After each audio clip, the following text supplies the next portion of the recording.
She had a name once, before the whispers started, before the sideways glances at the general store, before the women of Harlow Creek began pulling their children a little closer whenever she walked past. Her name was Clara Weston, and for 3 years the town of Harlow Creek, Texas, had called her something else entirely. Crazy Clara.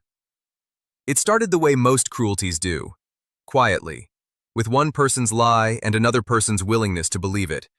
And if you have ever been called something that was not true, something that followed you like a shadow no matter how fast you walked, something that made people look at you like you were already broken before they ever knew your name, then you already understand what Clara felt every single morning when she opened her eyes and remembered where she was and what they thought of her.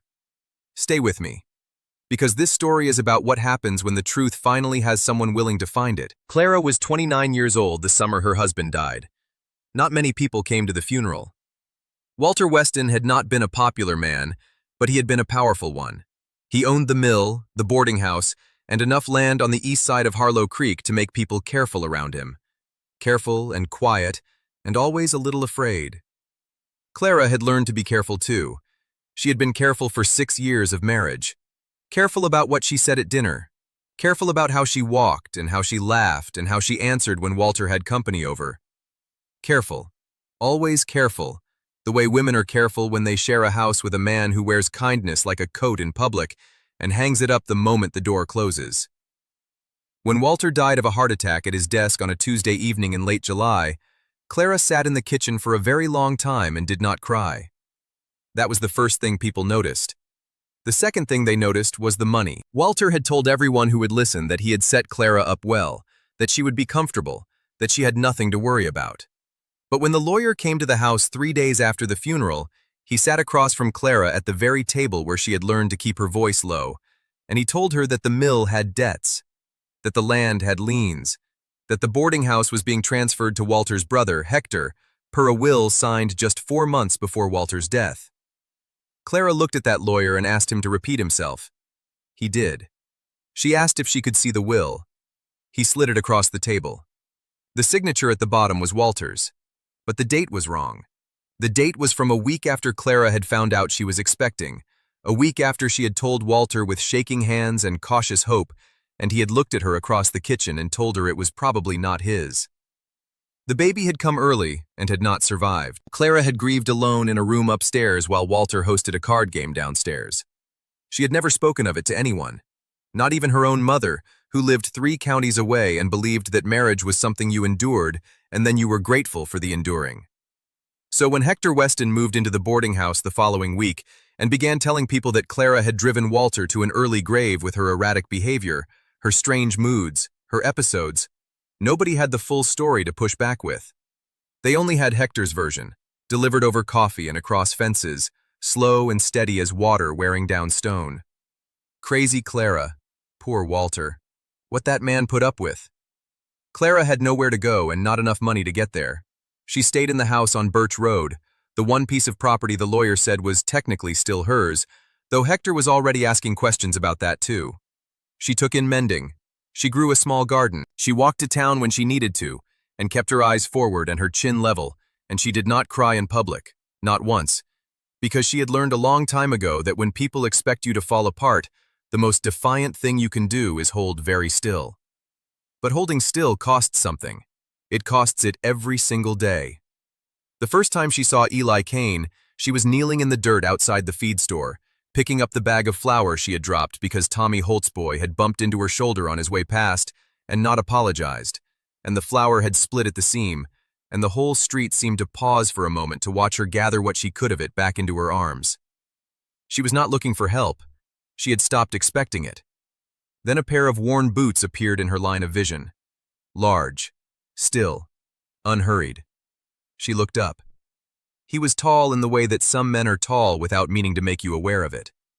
Dark hair going silver at the temples, a jaw that looked like it had been set against some private grief and had just forgotten to relax. He was holding the other half of her split flour sack together with both hands, keeping the contents from spilling further, watching her with eyes the color of the sky before a useful rain. He did not say anything about what happened. He did not offer her sympathy or commentary. He just walked with her to the edge of the street, held the bag while she found her footing, and said, You need a new sack. Tommy Holt keeps extras behind the counter. He owes you one. Then he touched the brim of his hat and walked on. Clara stood there for a moment with flour on her skirt and something unfamiliar pressing against the inside of her chest. Not attraction exactly. Something quieter than that.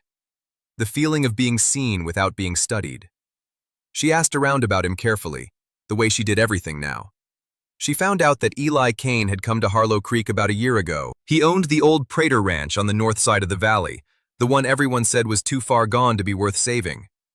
He had a daughter, 6 years old, named June, who apparently had her father's quiet manner and her late mother's red hair. He had a reputation for keeping to himself and keeping his word, and those were two things Clara had learned to value above almost everything else. She did not expect to see him again in any meaningful way. Life had a different idea. It was a Wednesday in early September when Hector Weston came to Clara's door with a man named Douglas Webb, who wore city clothes and held a leather folder and smiled like he had already won something. Hector explained that there had been a review of Walter's accounts, that the house on Birch Road had been listed as collateral against a loan Walter had taken 2 years before his death, that technically, legally, the house was now subject to collection. Clara stood in her doorway and looked at her brother-in-law and understood exactly what was happening. "You have 30 days, Douglas Webb said, still smiling. She closed the door before Hector could say anything else. Then she sat down at her kitchen table and allowed herself exactly 10 minutes of pure, quiet despair. She had learned to ration it. After 10 minutes, she got up and washed her face and started thinking. She had nowhere to go. She had almost nothing saved. She had a reputation in town that made most people unwilling to help her, and a brother-in-law who had spent 3 years making sure that reputation was beyond repair. She spent 2 days trying to think her way out. She wrote letters to her mother, to a cousin in San Antonio, to the county land office asking questions about the loan documentation. She walked to the bank and asked to see the loan papers herself. The clerk, a young man named Arthur who had always been decent to her, looked uncomfortable and said the documents were with Mr. Webb. On the 3rd day, she put on her good coat and walked north. She was not entirely sure why she was going to the Kane Ranch. She told herself it was because she had heard he sometimes took on help during harvest, and she was not too proud to ask for work. She told herself it was practical. She did not tell herself the real reason, which was that she had thought about those still, quiet boots in the dust, and the way he had held her flour sack like it was a perfectly ordinary thing to help a person, and she had thought, he might be someone who would listen without having already decided. The ranch was farther out than she remembered. The road turned to rutted track, and the track turned to open land, and the land rolled out in gold and brown under the September sky. The house was not grand. It was solid and square and a little weathered, with a barn that was clearly in better repair than the house, which told her something about the man. She heard the child before she saw her. A small voice singing something tuneless and sweet coming from around the side of the barn. And then she saw Eli Kane standing at the fence line, looking out at the south pasture, and he turned when he heard her footsteps on the gravel. He looked at her for a moment, not with surprise exactly, more like recognition. "Miss Weston," he said. She was a little startled that he knew her name. Then she remembered that everyone in Harlow Creek knew her name, just not always paired with the truth. "Mr. Kane," she said, "I'm sorry to come without notice. I won't take much of your time." He just nodded toward the porch. "Come sit." She told him everything. She did not know quite why she told him everything. She had planned to ask only about work, but he sat across from her on the porch with his forearms resting on his knees and his eyes on her face, and he was so entirely without judgment that the whole story came out of her like water that had been dammed too long. The marriage, the silence she had kept, the will, Hector, the house, the 30 days, the loan she had never heard of until Douglas Webb smiled at her door. When she finished, Eli Kane was quiet for a long moment. Not uncomfortable quiet, thinking quiet. Then he said, "The loan papers. Do you know who witnessed the signature?" She blinked. She had not thought to ask that. "No," she said. He nodded slowly. Then he said, "My wife died 4 years ago. I have a daughter and a ranch that takes everything I have and then some. I'm not a man who makes promises I don't intend to keep." He paused. "But I know Douglas Webb. And I know some things about how Walter Weston conducted his business that I don't think were ever made public. Clara felt something shift under her ribs. Not hope, exactly. She had been careful with hope for a long time, but something adjacent to it. "What kind of things?" she asked. "The kind of things," Eli said quietly, "that a man like Hector would very much prefer stayed buried." Little June appeared at the corner of the porch then, red hair loose and wild, a small frog cupped in her palms, looking up at Clara with enormous, serious eyes. "Are you staying for supper?" June asked. Eli looked faintly alarmed. Clara felt something warm move through her chest. "I don't want to impose," Clara said. "She never asks," Eli said simply. And that was all he said. Clara stayed for supper. Over the following 2 weeks, Eli Kane quietly pulled at threads. He rode into town without fanfare and spoke to Arthur at the bank, who was young and decent and had a conscience that Hector Weston had never thought to account for. He sent a letter to a lawyer in Abilene who owed him a favor. He asked questions at the mill, careful questions, to men who had worked for Walter and kept their mouths shut out of habit rather than loyalty. He found the witness to the loan signature, an old man named Pete Stills who lived on the edge of town and had a memory like a steel trap and a deep personal dislike of Hector Weston that went back 20 years to a boundary dispute over a creek. Pete Stills told Eli Kane that he had not witnessed any loan signature, that his name on that document was not his signature, that he could prove it because he had lost the first 2 fingers of his right hand in a threshing accident in 1887, and he had not signed his full name in the conventional way since. The signature on the loan document was written in full, clean, unbroken cursive. Eli brought this to the county clerk and then to the judge, a quiet, deliberate man named Harmon, who had been on the bench for 20 years and did not like it when documents were not what they claimed to be. On the 28th day of Clara's 30, the matter of the loan was set for review. On the 29th day, Hector Weston rode to the Kane Ranch with 2 men Clara did not recognize and a look on his face like a storm that had been building for months. Clara was in the kitchen with June, who had taken to appearing at the ranch most afternoons, helping with small things and asking large questions with perfect seriousness when she heard the horses on the gravel.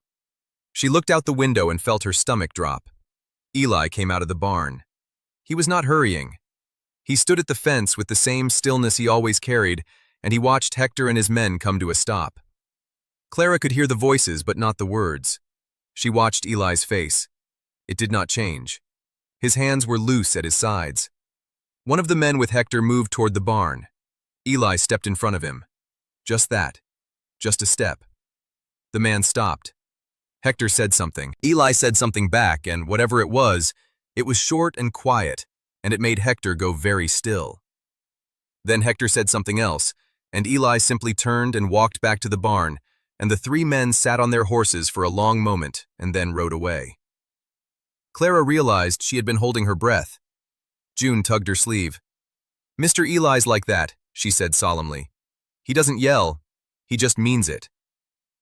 Clara looked down at this small, serious child with her mother's red hair and her father's quiet certainty, and she thought, yes, that is exactly right. The hearing before Judge Harmon took 4 hours. Pete Stills testified. Arthur from the bank testified. The Abilene lawyer submitted documentation about 2 other properties in the county where similar irregularities had appeared in documents connected to Hector Weston and Douglas Webb. The judge set aside the loan. He also referred 2 additional matters to the county attorney. Hector left the courthouse without looking at Clara. Douglas Webb had already left town. Clara stood on the steps in the September afternoon and felt the sun on her face, and breathed in and out, and waited to feel something she could name. Relief was there. And something older than relief, something like the feeling of setting down a weight she had carried so long she had forgotten her back was bent. Eli was standing beside her, not crowding her, just present. "You didn't have to do that," she said. "No," he agreed. "Why did you?" He was quiet for a moment. The kind of quiet that meant he was choosing words carefully, not that he had nothing to say. "Because it was true," he said finally. "And because you had been carrying a lie for 3 years that wasn't yours to carry."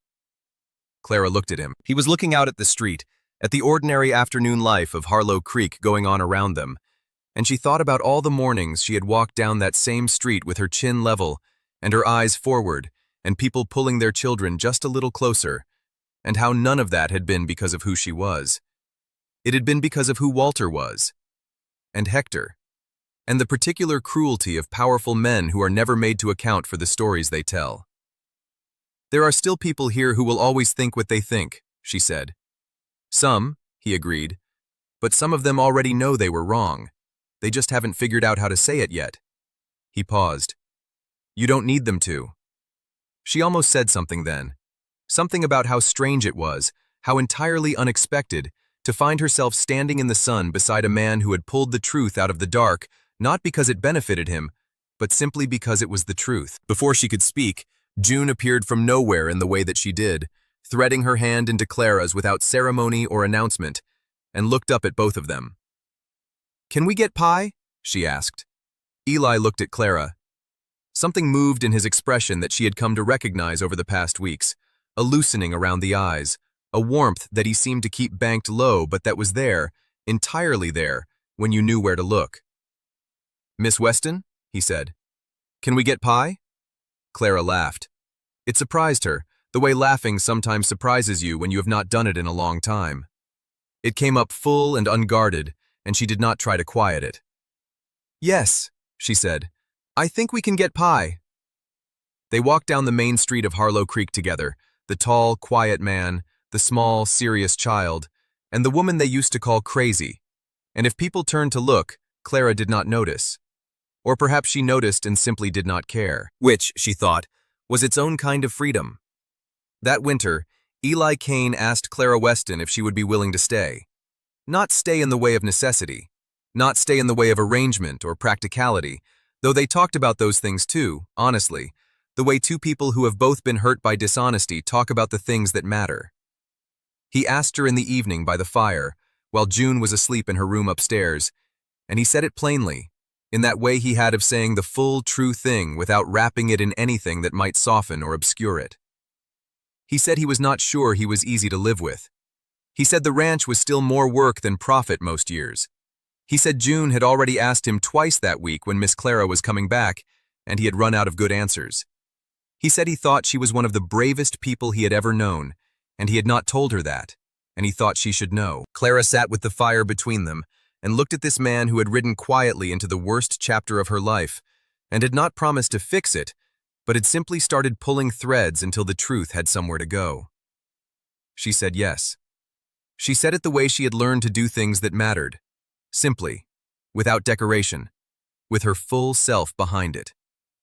The following spring, on a Saturday with the whole valley smelling of new grass and the cottonwoods throwing white fluff across the sky, they were married in the yard of the ranch by a traveling preacher with a warm voice and a long memory for scripture.